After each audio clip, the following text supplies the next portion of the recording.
Je donne la parole au représentant de l'Algérie. شكرا سيد الرئيس. نود أن Merci, Monsieur le Président. Je voudrais tout d'abord remercier la présidente, Madame Graciela Gatti-Santana, pour la présentation de son rapport sur le mécanisme résiduel sur la période à l'examen. J'aimerais également remercier M. Serge Bramert, le procureur, qui nous a présenté également un exposé en vertu du paragraphe 10 de la résolution 1966 du Conseil de sécurité. Nous nous félicitons également de la présence parmi nous des représentants du Rwanda, de la Serbie et de la Bosnie-Herzégovine. Nous remercions également la délégation de la Sierra Leone qui a présidé le groupe de travail officieux chargé des tribunaux internationaux ainsi que le bureau des affaires juridiques qui s'efforce d'assurer la coordination entre les travaux du Conseil et du mécanisme.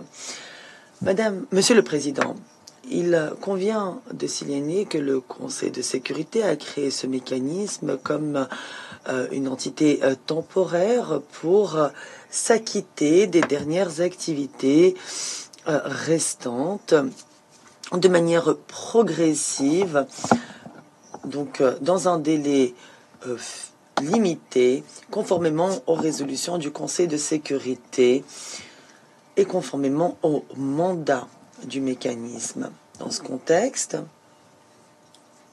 nous remercions la présidente Gatti-Santana qui a fidèlement respecté le mandat qui lui a été confié par le Conseil de sécurité, a consenti d'importants efforts en ce sens. Une fois que toutes les affaires ont été jugées et que les fugitifs auront été retrouvés, le mécanisme pourra ainsi dire qu'il a achevé la phase résiduelle de ses activités. C'est dans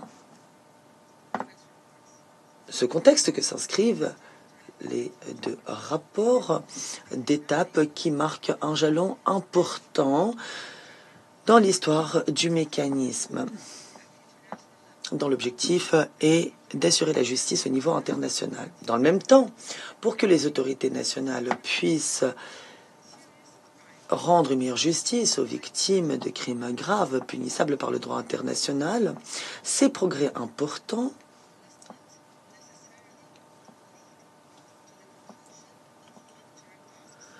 ne conduisent pas à la conclusion nécessairement de tâches à long terme, comme la supervision de l'application des peines jusqu'à ce que la dernière personne condamnée ait purgé sa peine ou soit décédée. La protection des témoins et des victimes tout au long de leur vie, ou la proposition de recours aux victimes au cas où de nouvelles évolutions sont signalées dans l'affaire. Et c'est sans oublier les activités relatives aux archives et au stockage des documents. Enfin, c'est la coopération internationale entre le mécanisme et les États membres qui joue un rôle capital pour que le mécanisme puisse s'acquitter avec succès de son mandat.